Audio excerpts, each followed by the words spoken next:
बात छोटी सी थी। 1979 में ईरान में इस्लामिक रेवोल्यूशन हुआ था और वहां के राजा मोहम्मद रेजा पहलवी को ओवरथ्रोन करके आयतुल्लाह रूहुल्लाह खुमैनी की लीडरशिप में ईरान इस्लामिक रिपब्लिक बन गया था। ईरान में मेनली शिया लोग थे और इसके पड़ोसी अरब देशों में अधिकतर सुन्नी मुसलमानों का बसेरा था। इराक, कुवैत और सऊदी अरब जैसे देश ईरान में हुए इस इस्लामिक रेवोल्यूशन से डर गए और सबने मिलकर ईरान पर धावा बोलने का फैसला लिया।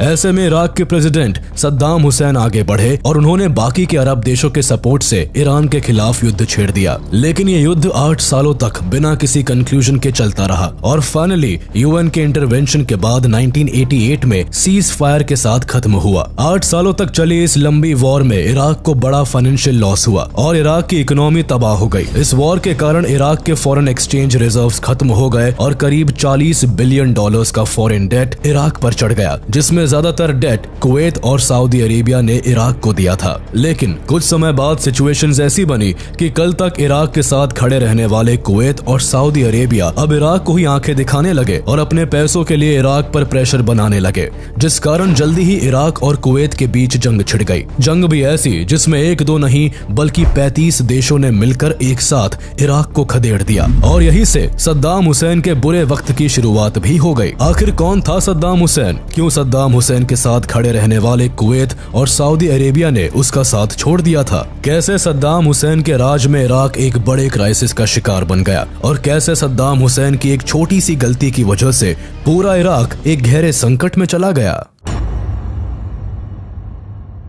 28 अप्रैल 1937 में तिकरीत में मौजूद अवजा नाम के गांव में सद्दाम हुसैन का जन्म हुआ। जन्म से पहले ही इनके पिता अब्दुल माजिद की कैंसर से मौत हो गई थी। वहीं दूसरी ओर मात्र 12 साल की उम्र में ही इनके बड़े भाई भी कैंसर की वजह से चल बसे थे। इन दोनों ही हादसों के दौरान सद्दाम हुसैन अपनी मां सुबहतुल्फा अल मुसल्लत के पेट में थे। अपने हालात से परेशान होकर इनकी मां ने अबॉर्शन करके सुसाइड करने की कोशिश की, लेकिन ये इस कोशिश में सक्सेसफुल नहीं रही। वहीं जब सद्दाम का जन्म हुआ तो इनके दिमाग से सुसाइड के सभी थॉट्स निकल गए और इनका मन बदल गया। हालांकि अभी भी खराब फाइनेंशियल कंडीशन के कारण ये अपने बच्चे को लंबे समय तक अपने पास रख नहीं पाई, जिस कारण उन्होंने सद्दाम को उसके मामा खैरल्लाह तल्फा को सौंप दिया। इनके मामा एक रिटायर्ड आर्मी ऑफिसर थे और तिकरित में इराकी नेशनलिस्ट पार्टी के लिए काम करते थे। लेकिन कुछ सालों बाद ही सद्दाम के मामा को इराक की प्रो ब्रिटिश गवर्नमेंट को कू करके ओवरथ्रो करने के आरोप में अरेस्ट कर जेल में डाल दिया गया। इसी कारण सद्दाम को वापस अपनी मां के पास जाना पड़ा। इन सब घटनाओं के बीच सद्दाम की मां ने दूसरी शादी इब्राहिम अल हसन से कर ली और इनके 3 बच्चे भी हुए। अपनी मां के पास रहते वक्त सद्दाम के सौतेले पिता ने सद्दाम को काफी टॉर्चर भी किया, जिसकी वजह से सद्दाम बचपन से ही एक अड़ियल और गुस्सेल प्रवृत्ति का व्यक्ति बनने लगा था। 10 साल की उम्र में सद्दाम को पता चला कि उसके मामा खैरल्लाह तल्फा को जेल से रिहा कर दिया गया है, जिसके बाद सद्दाम अपने सौतेले बाप से परेशान होकर तिकरित वापस चला गया, जहां उसने नेशनलिस्टिक हाई स्कूल में पढ़ाई की। उम्र के साथ साथ सद्दाम का अग्रेशन और उसकी रेवोल्यूशनरी सोच काफी बढ़ती चली गई। वहीं बड़े होने के साथ ही सद्दाम ने अरब सोशलिस्ट बाथ पार्टी को सपोर्ट करना शुरू कर दिया, जिस कारण 1957 में सिर्फ 20 साल की उम्र में सद्दाम को इराकी लॉ स्कूल से बाहर निकाल दिया गया। बाथ पार्टी उस समय इराक की मोस्ट रेडिकल नेशनलिस्ट पार्टी थी, जिसका गोल एंटायर अरब वर्ल्ड का यूनिफिकेशन करके एक सिंगल अरब स्टेट बनाने का था। स्कूल से निकाले जाने के बाद भी सद्दाम के मामा ने उसका साथ दिया और सद्दाम के पॉलिटिकल इंटरेस्ट को एक उड़ान दी। देखा जाए तो सद्दाम का पॉलिटिक्स में आना और पूरे इराक पर राज करना, इन सब का कारण सद्दाम के मामा ही थे। हालांकि आगे चलकर मामा भांजे का यह रिश्ता काफी खराब हो गया और पावर में आने के बाद सद्दाम हुसैन ने अपने मामा खैरल्लाह तल्फा को अपने खिलाफ साजिश रचने के आरोप में जेल भिजवा दिया, जिसके बाद 1958 में सद्दाम ने अपने मामा की ही बेटी साजिदा खैरल्लाह तल्फा से शादी कर ली। इस शादी से सद्दाम के 5 बच्चे हुए। 1950 तक पूरे मिडिल ईस्ट में क्रांति की लहर छाई हुई थी। इस क्रांति में इराक भी शामिल था। इस समय इराक के सोशलिस्ट ने हाई रैंक पॉलिटिकल पर्सनालिटीज और एलीट क्लास के खिलाफ लोगों को खड़ा करना शुरू कर दिया था। इसी दौरान Gamal Abdul Nasser Egyptian revolution और सुएज क्राइसिस के कारण मिडिल ईस्ट कंट्रीज के रेवोल्यूशनरीज के लिए एक इंस्पिरेशन बन गए थे, जिसमें सद्दाम हुसैन भी शामिल थे। अब सद्दाम हुसैन के जीवन में एक नया मोड़ आने वाला था। अरब सोशलिस्ट बाथ पार्टी ने नासिर के यूनाइटेड अरब रिपब्लिक के साथ जुड़ने का फैसला लिया, लेकिन उन दिनों इराक पर प्राइम मिनिस्टर अब्दुल करीम कासिम का राज था। उन्होंने 14 जुलाई 1958 को अपने साथी अब्दुल सलाम आरिफ के साथ मिलिट्री कू करके इराक के राजा फैजल II की सत्ता को ओवरथ्रो करके खुद प्राइम मिनिस्टर बन गए और आरिफ को commander in cheap and deputy prime minister बना दिया गया। इस मिलिट्री कू को 14 जुलाई रेवोल्यूशन के नाम से जाना गया, लेकिन प्राइम मिनिस्टर कासिम ने बाथ पार्टी के इस फैसले को निरस्त कर दिया। इसके बाद बाथ पार्टी में इस बात को लेकर मतभेद होने लगा, जिसके बाद कासिम इराकी कम्युनिस्ट पार्टी से मिल गए, जिसकी वजह से पार्टी के लोग कासिम के खिलाफ हो गए और इनके मर्डर का प्लान बनाने लगे। लेकिन इस पार्टी में ज्यादातर लोग या तो पढ़े लिखे प्रोफेशनल लोग थे या फिर स्टूडेंट्स थे, जिसके कारण ये तय करना मुश्किल हो रहा था कि कासिम के असैसिनेशन के लिए किन लोगों को चुना जाए। तभी सद्दाम ने ये काम अपने हाथों में ले लिया और असैसिनेशन के लिए ग्रुप को तैयार कर ट्रेनिंग देनी शुरू कर दी। कुछ दिनों बाद ही कासिम के मर्डर के लिए प्लान बनाया जा चुका था, जिसके मुताबिक 7 अक्टूबर 1959 को जब कासिम अल रशीद स्ट्रीट से गुजरता तो उस पर गोली चलाकर अटैक करना था। सद्दाम ने प्लान को एग्जीक्यूट करने के लिए पूरी तैयारी की हुई थी, लेकिन जब कासिम अल रशीद स्ट्रीट से गुजरा तो गोली तो चली पर कासिम बच गया। सद्दाम ने कासिम को मारने के लिए जो गोली चलाई थी वो कासिम के ड्राइवर को लग गई, जिससे ड्राइवर की मौत हो गई और कासिम बच गया। हालांकि गोलीबारी के बीच कासिम के शोल्डर और आर्म पर गोली लग गई थी, पर वो भागने में सफल रहा। वहीं दूसरी ओर अटैक के समय सद्दाम के पैर में भी गोली लग गई थी, जिससे सद्दाम भी घायल हो गया था। हालांकि सद्दाम के साथी मौके पर पहुंच गए और सद्दाम को फौरन वहां से ले गए। इस अटैक के बाद एक तरफ जहां सद्दाम लोगों के लिए एक बड़ा रेवोल्यूशनरी था, तो वही कासिम के लिए एक गुनहगार, जिस कारण सद्दाम और उसके साथियों की खोज की जाने लगी। असैसिनेशन प्लान में शामिल सद्दाम के सभी साथियों को पकड़कर एग्जीक्यूट कर दिया गया, लेकिन सद्दाम देश से भागने में सफल हो गया। वो पहले सीरिया और फिर इजिप्ट पहुंचकर वहीं रहने लगा। इजिप्ट में सद्दाम ने 1962 से लेकर 1963 तक पहले कायरो लॉ स्कूल में अपनी पढ़ाई पूरी की, जिसके बाद 8 फरवरी 1963 को इराक में एक और मिलिट्री कू होता है और अब्दुल करीम कासिम को सत्ता से ओवरथ्रो करके अब्दुल सलाम आरिफ को प्रेसिडेंट और अहमद हसन अल बकर को प्राइम मिनिस्टर बना दिया जाता है। इस कू को रमजान रेवोल्यूशन के नाम से जाना जाता है। अब्दुल सलाम आरिफ के प्रेसिडेंट बनते ही सद्दाम हुसैन वापस इराक चला आता है और बगदाद लॉ कॉलेज में एडमिशन लेकर अपनी पढ़ाई को कंटिन्यू रखता है। हालांकि इराक वापस लौटने के बाद सद्दाम ने एक और असैसिनेशन में पार्ट लिया, जिसके बाद सद्दाम को फिर से वांटेड घोषित कर दिया गया, पर इस बार सद्दाम भागने में असफल रहा और 1964 में फाइनली सलाखों के पीछे डाल दिया गया। जेल जाने के बाद भी सद्दाम शांत नहीं बैठा। वो जेल में भी पार्टी पॉलिटिक्स में एक्टिव रहा।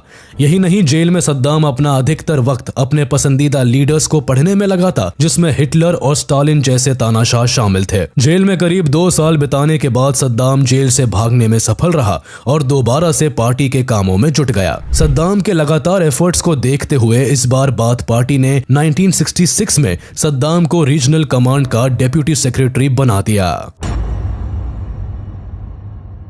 डेप्यूटी सेक्रेटरी बनते ही सितंबर 1966 को सद्दाम ने बाथिस सिक्योरिटी सर्विस की शुरुआत की, जिसका मेन मकसद सिर्फ अपने विरोधियों और ऑपोजिशन को सजा देना था। इस वक्त पार्टी सुरक्षा के नाम पर सद्दाम ने ओपोनेंट्स पर कई सारे टॉर्चर टेक्निक्स अपनाए, जैसे नाखून उखाड़ना, आंखों में सिगरेट डालना और उल्टा लटका कर मारना। ये टॉर्चर इस हद तक किए जाते थे कि विरोधी ये सब सहते सहते ही मर जाते थे। जुलाई 1968 में सद्दाम ने एक ब्लडलेस कू में हिस्सा लिया, जिसके कारण अब्दुल सलाम आरिफ को सत्ता से हटाकर अहमद हसन अल बकर को सत्ता में बैठाया गया, जो कि रिश्ते में सद्दाम के कजिन लगते थे।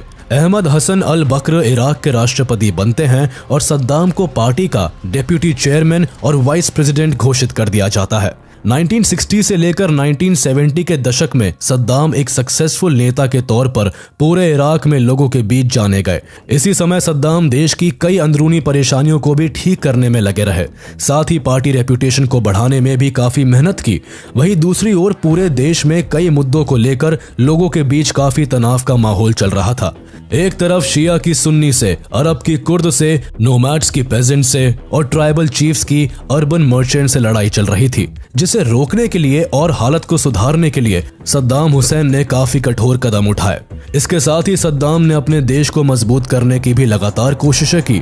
1 जून 1972 को सद्दाम ने इराकी ऑयल इंडस्ट्रीज को डेवलप करना शुरू किया और ठीक एक साल बाद ही 1973 के ऑयल क्राइसिस के कारण इंटरनेशनल मार्केट में ऑयल की कीमत बढ़ गई और इराक की इकोनॉमी को इसका काफी फायदा पहुंचा, जिसके कारण इराक मिडिल ईस्ट में मौजूद सबसे ताकतवर देश के तौर पर उभरने लगा। सद्दाम हुसैन ने अपने देश को डेवलप करने के लिए कई पॉलिसीज बनाई, जिसमें इराकी लोगों के लिए मुफ्त पढ़ाई, इंफ्रास्ट्रक्चर डेवलपमेंट, इराकी सोल्जर्स और उनके फैमिली को हर तरह से सपोर्ट किया जाने लगा। इन सब के अलावा सद्दाम ने एग्रीकल्चर सेक्टर और हॉस्पिटल्स पर भी ध्यान दिया, जिस कारण इन दोनों ही सेक्टर को अच्छा बूस्ट मिला। इराक में लगातार डेवलपमेंट करने के कारण उस समय यूनेस्को ने सद्दाम हुसैन को अवार्ड से भी सम्मानित किया था। वही 1970 से लेकर 1980 तक इराक में मौजूद ऑयल इंडस्ट्रीज के रेवेन्यू एंड डेवलपमेंट के कारण से इराक को काफी फायदा हो रहा था। डेवलपमेंट को देखते हुए इराक के लोगों का भी अपनी सरकार पर भरोसा बढ़ने लगा था। लोग सद्दाम के किए गए कामों को सराह रहे थे, लेकिन उन्हें इस बात की खबर नहीं थी कि इस ऑयल इंडस्ट्री से जनरेट होने वाले रेवेन्यू को सद्दाम वेपन्स एंड आर्मी पर खर्च कर रहा था। एक तरफ सद्दाम इराक को डेवलप कर रहा था, तो वही दूसरी ओर लाखों लोगों को मौत के घाट उतार रहा था। देखा जाए तो इसने एक नहीं कई जिनोसाइड अटेम्प्ट्स किए, जिस कारण लोग आज भी इसे हिटलर से कंपेयर करते हैं।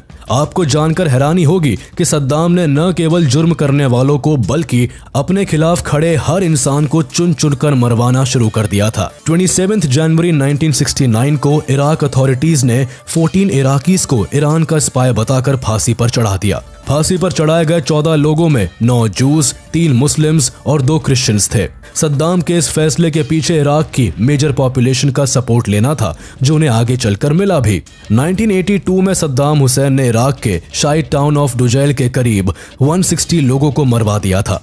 उसे लगता था कि इन लोगों ने ही उस पर असैसिनेशन अटेम्प्ट्स किए हैं। ये सभी क्राइम तो फिर भी सद्दाम के बाकी क्राइम्स के आगे छोटे थे, क्योंकि सद्दाम ने कुर्द लोगों के साथ जो किया वो वाकई दिल दहला देने वाला था। सद्दाम ने 1986 से लेकर 1989 तक नॉर्थ इराक में कुर्द लोगों के खिलाफ एक जीनोसाइडल कैंपेन में करीब 1,82,000 कुर्द लोगों को या तो पॉइजनस गैस देकर मरवा दिया या गायब करवा दिया। साथ ही करीब 3 लाख कुर्द्स को ईरान डिपोर्ट करवा दिया गया।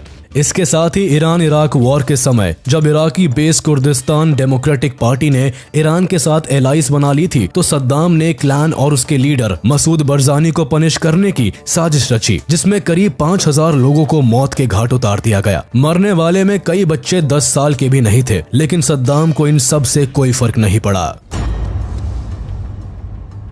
सद्दाम के किए गए डेवलपमेंट्स के कारण अब पूरे देश की जनता अहमद हसन अल बकर के नाम की माला जपने की जगह सद्दाम हुसैन के नाम की माला जप रही थी, और इस वजह से अल बकर को सद्दाम से परेशानी होने लगी, जिस कारण उसने जनता की नजरों में सद्दाम हुसैन को नीचे गिराने के लिए सीरिया से हाथ मिला लिया। लेकिन सद्दाम हुसैन ने ये चाल उल्टी कर दी और अल बकर को अपनी कुर्सी छोड़नी पड़ी, जिसके बाद 16 जुलाई 1979 को सद्दाम हुसैन इराक के प्रेसिडेंट बन जाते हैं और इराक सद्दाम हुसैन की मुट्ठी में आ जाता है। राष्ट्रपति बनने के एक हफ्ते के अंदर ही सद्दाम ने बाथ पार्टी की एक कॉन्फ्रेंस रखी, जहां उसने क्रूरता का सबसे पहला उदाहरण पब्लिक के सामने पेश किया। इस कॉन्फ्रेंस को अटेंड करने आए 250 पार्टी मेंबर्स में से 68 ओपोनेंट्स को गद्दार बताकर पार्टी से बाहर निकलवा दिया और 22 लोगों को मरवा दिया गया। अगस्त 1979 तक सद्दाम ने अपने सभी विरोधियों को या तो जान से मरवा दिया या फिर उन्हें जेल में डलवा दिया। सद्दाम के इस तरह के फैसलों को देखकर जो जनता उसे हीरो समझ रही थी, अब वही लोग इसे जल्लाद समझने लगे। लगातार सद्दाम के ब्रूटल स्टेप्स के कारण उसे अपनी सिक्योरिटी का भी खास ख्याल रखना पड़ा। सद्दाम की सिक्योरिटी के लिए एक से बढ़कर एक इंतजाम किए गए, कई रूल्स बनाए गए, जिनमें एक रूल ऐसा भी था कि सद्दाम का जनरल जब भी उससे मिलने के लिए आता तो सबसे पहले जनरल की फुल प्रूफ चेकिंग होती, जिसमें उसके कपड़े उतरवा कर चेक किए जाते और फिर उन्हीं कपड़ों को वॉश करने के बाद जनरल को सद्दाम से मिलने की परमिशन दी जाती। यही नहीं, सद्दाम के खाने पीने का भी खास ख्याल रखा जाता था। सद्दाम को डर था कि कहीं कोई उसके खाने में पॉइजन ना मिला दे। इस कारण सद्दाम के खाना खाने से पहले शेफ का बेटा खाने को चखा करता था। यही नहीं, सद्दाम की सिक्योरिटी इतनी जबरदस्त थी कि सद्दाम के रहने के लिए एक नहीं बल्कि कई पैलेसेस बनाए गए जिनमें सद्दाम के बॉडी डबल्स रहा करते थे। इन बॉडी डबल्स को भी सद्दाम की तरह ही स्पेशल ट्रीटमेंट दिया जाता था, जिससे कोई पता ना लगा सके कि असल में असली सद्दाम कौन है। 1979 वो वक्त था जब खाड़ी देशों में आपसी युद्ध की स्थिति बन गई थी। इन्हीं दिनों ईरान में हो रहे इस्लामिक रेवोल्यूशन की वजह से 25 साल से राज कर रहे वहां के राजा मोहम्मद रेजा पहलवी को अपनी कुर्सी छोड़नी पड़ी और अयतुल्ला रूहुल्लाह खुमैनी की लीडरशिप में ईरान इस्लामिक रिपब्लिक बन गया। ईरान में हुए इस इस्लामिक रेवोल्यूशन के कारण ईरान के पड़ोसी देश जैसे कुवैत, सऊदी अरेबिया और इराक डर गए, क्योंकि ईरान में शिया कम्युनिटी के लोग ज्यादा थे जिनकी तादाद बाकी की अरब कंट्रीज में कम थी। इन कंट्रीज को ऐसा लगने लगा था कि इस रेवोल्यूशन के कारण उनके देश की शिया कम्युनिटी कहीं भड़क ना जाए और उनकी सत्ता खतरे में ना आ जाए। ऐसे में सद्दाम को कई देशों ने प्रोवोक किया, जिसमें सबसे आगे कुवैत और सऊदी अरेबिया खड़े थे। सद्दाम हुसैन को भी ऐसा लगने लगा था कि शायद वो ईरान पर हमला करके 1975 में अल्जियर्स एग्रीमेंट के कारण खोई हुई अपनी जमीन को वापस अपने कब्जे में कर सकता है। इसी सोच के साथ सद्दाम हुसैन ने कुवैत और सऊदी के सपोर्ट से ईरान पर हमला कर दिया। वॉर के शुरू होने के कुछ दिन पहले ही सद्दाम ने अपने देश की शिया कम्युनिटी के बड़े मिनिस्टर्स को मरवा दिया था, जिनसे उन्हें इस इस्लामिक रेवोल्यूशन में खतरा था। सद्दाम ने सोचा था कि अभी अभी हुए इस्लामिक रेवोल्यूशन से ईरान इतना मजबूत नहीं होगा कि वो इराकी सेना का मुकाबला कर सके और इस वजह से इराक ये युद्ध आसानी से जीत जाएगा। इसके अलावा उन दिनों इराक विश्व की चौथी सबसे बड़ी सेना थी। शायद इसी वजह से सद्दाम हुसैन ने इराक में अपनी आसान जीत की उम्मीद लगा ली थी, लेकिन हुआ इसका उल्टा। अयतुल्ला रूहुल्लाह खुमैनी के कहने पर ईरान का हर एक व्यक्ति इस युद्ध में भाग लेने सड़कों पर उतर पड़ा। जिस युद्ध को सद्दाम ने कुछ हफ्तों की लड़ाई समझा था, वो अब खत्म होने का नाम ही नहीं ले रही थी।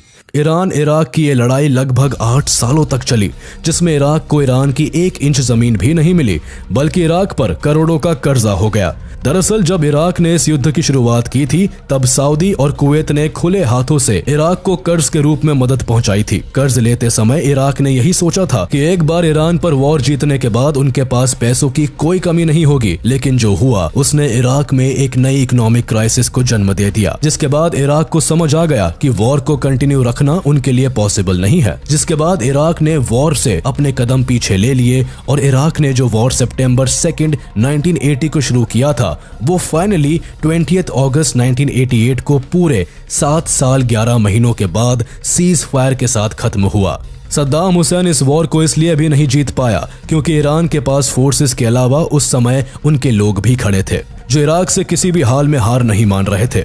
इस वॉर में अमेरिका भी इराक को वेपन्स प्रोवाइड करने में मदद कर रहा था। वहीं कुवैत और सऊदी अरेबिया इराक की जीत के लिए फाइनेंशियली सपोर्ट कर रहे थे। अब सालों चली इस लड़ाई में हर मुमकिन कोशिश करने के बाद भी रिजल्ट किसी के भी फेवर में नहीं आया और यूएन ने 20 अगस्त 1988 को दोनों ही देशों के बीच सीज फायर एग्रीमेंट करवाया। इस 8 सालों की वॉर में इराक को काफी नुकसान पहुंचा और लाखों मासूमों की जानें चली गई। यही नहीं, 16 मार्च 1988 को सद्दाम ने अपने ही देश के कुर्दिश मुसलमानों पर जहरीली गैस का इस्तेमाल करवाया, जिसका नतीजा ये निकला कि गैस के कारण करीब 10,000 के आसपास लोग मारे गए और जो बचे वो जिंदगी भर के लिए अपाहिज हो गए। सद्दाम के इस तरह के व्यवहार के कारण जब यूएन ने सद्दाम से सवाल जवाब किए तो अपनी सफाई में सद्दाम ने साफ कर दिया कि मारे गए सभी लोग इराक के खिलाफ ईरान के लिए जासूसी कर रहे थे, जिस कारण उन्हें ऐसा कदम उठाना पड़ा।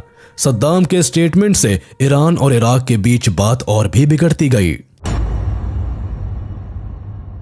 ईरान के साथ वॉर खत्म होने के बाद इराक पर भारी कर्जा था। इराक में लोगों के पास ना खाने के लिए खाना था, ना मेडिकल सुविधाएं थी और ना ही उनके पास रहने के लिए घर बचा था। वॉर के एंड तक इराक में आर्थिक संकट अपनी चरम सीमा पर पहुंच गया था। 8 साल के इस युद्ध के दौरान इराक की आर्थिक स्थिति काफी खराब हो गई थी और उन्हें अपने देश को वापस से ट्रैक पर लाना था, जिसके लिए इराक ने अपने सभी पड़ोसी देशों से कर्जा माफी की गुहार की थी। साथ ही सद्दाम हुसैन ने कुवैत और सऊदी जैसे देशों से अपील की कि वो लोग कच्चे तेल को एक निश्चित मात्रा में प्रोड्यूस करें, जिससे कि इंटरनेशनल मार्केट में क्रूड ऑयल की कीमत बढ़े और इस तरह इराक दोबारा से अपनी इकोनॉमी को फिर से पटरी पर ला सके। इसके साथ ही इराक ने कुवैत को खास कर कहा कि उनके सीमावर्ती इलाकों में कुवैत इराक के तेल के कुओं से ऑयल प्रोड्यूस करना बंद कर दे। लेकिन कुवैत ने जब इराक की बात नहीं मानी तो सद्दाम हुसैन काफी नाराज हो गए और उन्होंने इराकी नेशनल टीवी पर कहा कि अगर कुवैती लोग उनकी बातें नहीं मानेंगे तो इराक को अपनी स्थिति सुधारने के लिए जरूरी कदम उठाने पड़ेंगे।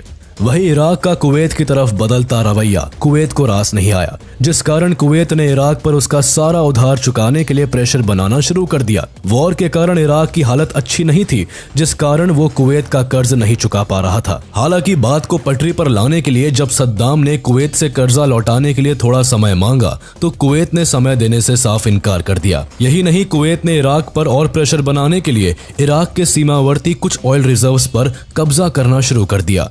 कुवैत का साफ कहना था कि या तो पैसा लौटा दो या अपने ऑयल रिजर्व्स से हाथ धो बैठो। कुवैत के लगातार ऑयल रिजर्व्स पर कब्जे के कारण सद्दाम ने बातचीत से सब ठीक करने की कोशिश की, लेकिन इससे भी कोई फायदा नहीं हुआ, जिसके बाद फाइनली सद्दाम ने स्ट्रिक्ट कदम उठाते हुए 2 अगस्त 1990 को कुवैत पर हमला कर दिया। इन सभी रीजंस के अलावा भी सद्दाम हुसैन का कुवैत पर हमला करने के कई कारण थे। जैसे इराक लगातार इस बात का दावा करता था कि कुवैत उसकी टेरिटरी है। चूंकि दोनों ही देश ओटोमन एम्पायर के टाइम से बासरा प्रोविंसेस में आते थे, पर कुवैत इराक की इस बात से सहमत नहीं था। कुवैत की रूलिंग डायनेस्टी अल सबा फैमिली ने 1899 में एक सुज़रेनिटी एग्रीमेंट को फाइनलाइज किया था, जिसके हिसाब से कुवैत के फॉरेन अफेयर्स की जिम्मेदारी यूनाइटेड किंगडम को दे दी गई थी। जिसके बाद यूके ने 1922 में कुवैत और इराक के बीच एक बाउंड्री बना दी, जिससे इराक कंप्लीटली लैंडलॉक्ड हो गया। इस बाउंड्री के बाद भी इराक हमेशा से कुवैत पर अपना दावा करता था। इसके अलावा कुवैत के पास भारी मात्रा में ऑयल रिजर्व्स थे, जिन पर सद्दाम की काफी पहले से नजर थी। उसे लगता था कि अगर उसने कुवैत को जीत लिया तो सारे ऑयल रिजर्व्स उसके हो जाएंगे और वो फिर आराम से उन रिजर्व्स की मदद से ज्यादा रेवेन्यू जनरेट करके अपने सारे डेट को चुका देगा। इसके बाद इराकी सेना कुवैत की तरफ बढ़े। देखते ही देखते इराकी सैनिक अपने 300 टैंक्स और 1 लाख सैनिकों के साथ कुवैत में लाशें बिछाने लगे।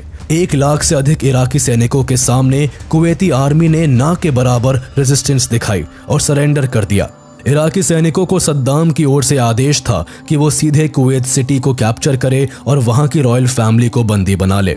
लेकिन इसके पहले कि इराकी सैनिक वहां पहुंचते, कुवैत की रॉयल फैमिली और उनके मिनिस्टर्स सऊदी अरब में भागकर शरण ले चुके थे। इराकी आर्मी के हाथों में रॉयल फैमिली तो नहीं आई, लेकिन कुवैत के अमीर किंग जबर अल अहमद अल जबर अल सबा के छोटे भाई फहद अल अहमद अल जबर अल सबा अपने कुछ आर्मी मैन के साथ इस इन्वेशन में मारे गए। देखते ही देखते इराकी आर्मी ने पूरे कुवैत को अपने कंट्रोल में ले लिया और सद्दाम हुसैन ने अपने चचेरे भाई अली हसन अल मजिद को कुवैत का गवर्नर बना दिया। कुवैत पर जबरदस्ती कब्जा करना American president George H.W. Bush, UK के प्राइम मिनिस्टर मार्गरेट थैचर और सऊदी अरेबिया समेत कई गल्फ कंट्रीज को पसंद नहीं आया, जिस कारण इन सभी ने मिलकर 35 देशों की एक कोएलिशन फोर्स को तैयार किया और इराक के खिलाफ युद्ध घोषित कर दिया। इस कोएलिशन फोर्स को अमेरिका लीड कर रहा था। 6 अगस्त 1990 को United nation security council resolution 661 पास करता है और इराक के साथ सभी ट्रेड को बैन कर देता है। इसके साथ ही यूएन ने अपने सभी मेंबर कंट्रीज से कुवैत की एसेट्स एंड लेजिटिमेट गवर्नमेंट को प्रोटेक्ट करने के लिए अपील करता है। हालांकि इससे इराक को कुछ खास फर्क नहीं पड़ता, जिसके रिस्पांस में अमेरिका ने 7 अगस्त 1990 को ऑपरेशन डेजर्ट शील्ड लॉन्च कर अमेरिकन आर्मी, नेटो और अरब कंट्रीज के हजारों सैनिक सऊदी अरेबिया पहुंचकर मिलिट्री बिल्डअप करना शुरू कर देते हैं। देखते ही देखते सऊदी में 1 लाख सैनिक पहुंच जाते हैं। इस दौरान भी ज्यादा कुछ नहीं बदलता है और इराक कुवैत से विड्रॉ नहीं करता है। 17 जनवरी 1991 को कोएलिशन फोर्सेस की ओर से ऑपरेशन डेजर्ट स्टॉर्म लॉन्च किया जाता है और एयर बॉम्बिंग करके इराक की सभी बड़ी सिटीज, बिजनेस सेंटर्स, सड़कें, ब्रिजेस सबको बर्बाद कर देता है। इस हमले के दौरान इराक के हजारों मासूमों की जान चली गई और इराक की बची हुई इकोनॉमी पूरी तरह से तहस नहस हो जाती है। 17 जनवरी 1991 से लेकर 28 फरवरी 1991 तक चले इस ऑपरेशन में इराक पूरी तरह बर्बाद हो गया और कुवैत से विड्रॉ करने के लिए राजी हो गया। हालांकि यह विड्रॉल अब इराक के लिए काफी मुश्किलें लेकर आने वाला था। कुवैत से निकलते हुए इराकी सैनिकों ने कुवैत के 950 से ज्यादा तेल के कुओं में आग लगा दी और उनके सैकड़ों ऑयल स्टोरेज यूनिट्स को भी बर्बाद कर दिया। इस युद्ध के बाद कई देशों ने इराक से अपने सारे रिलेशंस खत्म कर लिए और इराक घुटनों के बल गिर गया। कुवैत पर अटैक करना इराक को काफी भारी पड़ा। इराक फिर से दोबारा युद्ध ना करे, इसके लिए अमेरिका ने इराक के सारे बेसिस, वेपन्स और वॉर रिसोर्सेज को जलाकर खत्म कर दिया। यहाँ के एटम रिसर्च सेंटर को भी उड़ा दिया गया। कुल मिलाकर करीब 2,63,000 इराकी सोल्जर्स इस वॉर के चलते बैडली अफेक्ट हुए। सोल्जर्स के अलावा सिविलियंस को भी इस वॉर ने काफी अफेक्ट किया। कई लोगों को अपनी जान गंवानी पड़ी, कई जिंदगी भर के लिए अपाहिज हो गए, तो वही कई लोगों को प्रिजनर्स ऑफ वॉर के तौर पर बंदी बना लिया गया। इस वॉर में करीब 11 मिलियन बैरल ऑयल गल्फ में स्प्लिट हो गया, जिस कारण मरीन लाइफ और वाइल्ड लाइफ को काफी नुकसान झेलना पड़ा। करीब 80 ऑयल टैंकर्स और शिप्स भी गल्फ के समंदर में डूब गए, जिससे गल्फ इकोसिस्टम में भारी पॉल्यूशन फैल गया। साथ ही इराक ने पीछे हटते समय कुवैत के करीब 600 ऑयल वेल्स में आग लगा दी, जिससे ग्लोबली एनवायरनमेंट को काफी नुकसान पहुंचा। हालांकि फिर भी सद्दाम इराक के तानाशाह बने रहे और इराक को दोबारा से खड़ा करने की कोशिश में लगे रहे। कुछ समय बाद American president George W Bush Saddam Hussain के ऊपर वेपन्स ऑफ मास डिस्ट्रक्शन का इल्जाम लगाकर इराक को इन्वेड करते हैं। इस फैसले से इराकी जनता भी काफी खुश थी, क्योंकि कहीं ना कहीं ये लोग भी सद्दाम हुसैन की तानाशाही से परेशान हो चुके थे। इस बीच सद्दाम हुसैन दुनिया की नजरों से छुपकर अंडरग्राउंड हो गया। लाख कोशिशों के बाद भी सद्दाम अब तक यूएस आर्मी के हाथ नहीं लगा था, जिस कारण इराक के अद्वार टाउन में आखिरी कोशिश करने के बाद अमेरिकन आर्मी ने इराक से रवाना होने का प्लान बना लिया था, जिसके लिए हेलीकॉप्टर सारे सोल्जर्स को वहां से ले जाने आया। लेकिन तभी यूएस के एक सैनिक ने कुछ महसूस किया। उसे लगा कि जिस फर्श पर वो और बाकी के सोल्जर्स खड़े हैं, वो फर्श अंदर से शायद खोखली है, और उसका ये शक यकीन में तब बदल गया जब उसने जमीन पर पड़ी लकड़ियों के टुकड़ों को लात मारकर एक छोटे से छेद को देखा। तो उसने पाया कि वो एक बंकर के ऊपर खड़ा है, जिसमें सद्दाम जैसी शक्ल का एक आदमी हाथ में बंदूक लेकर खड़ा है और उसका निशाना बाहर की ओर है। ये देखकर तुरंत ही उस सैनिक ने अपने बाकी के सोल्जर्स को खबर दी, जिसके बाद सभी सोल्जर्स ने इकट्ठा होकर उस बंकर को खोला। बंकर खोलकर जब सबने अंदर देखा तो उसे सद्दाम हुसैन काफी खराब हालत में खड़ा दिखाई दिया। अमेरिकी सोल्जर्स ने सद्दाम को बाहर निकाला। एक वक्त पर काफी वेल ड्रेस्ड और शाही तरीके से रहने वाला सद्दाम किसी लावारिस की तरह दिख रहा था। उसने महीनों से शेव नहीं की थी और काफी कमजोर और थका हुआ भी था। सद्दाम को गिरफ्तार कर सीधे यूएस बेस में ट्रांसफर कर दिया गया, जहां वो 30 जून 2004 तक रहा। इसके बाद सद्दाम को ट्रायल्स के लिए ऑफिशियली इंटरिम इराकी गवर्नमेंट को सौंप दिया गया, जिसके बाद सद्दाम पर लगातार हियरिंग्स हुई और फाइनली सद्दाम को सजा सुनाई गई। कई इल्जामों को ध्यान में रखते हुए सद्दाम को कोर्ट ने सेंटेंस टू डेथ की सजा सुनाई और 30 दिसंबर 2006 को सद्दाम हुसैन को फांसी पर लटका दिया गया। इस तरह 25 सालों तक इराक पर राज करने वाले तानाशाह का अंत हुआ। हालांकि फांसी को लेकर दुनिया भर के लोगों की अलग अलग राय थी। कोई सद्दाम को एक हीरो तो कोई विलन के तौर पर देखता था। किसी के लिए सद्दाम का दुनिया से जाना एक खुशखबरी थी, तो कोई सद्दाम के न रहने का मातम मना रहा था। वैसे इराक की जनता की राय ली जाए तो उनके हिसाब से 1970 के टाइम पर सद्दाम हुसैन ने जो कुछ भी इराक और उसकी जनता के लिए किया वो यादगार है। सद्दाम ने इस समय इराक के डेवलपमेंट के लिए काफी मेहनत की, जिस कारण 1970 का समय इराक के लिए एक गोल्डन पीरियड था। लेकिन इसके बाद सद्दाम का जो रूप देखने को मिला वो खतरनाक था। कुल मिलाकर सद्दाम हुसैन को पावर की भूख ने गलत बना दिया था, वरना इराक के लोगों के अनुसार सद्दाम हुसैन कई मामलों में बाकी के आए हुए सभी राष्ट्रपति से बेहतर था।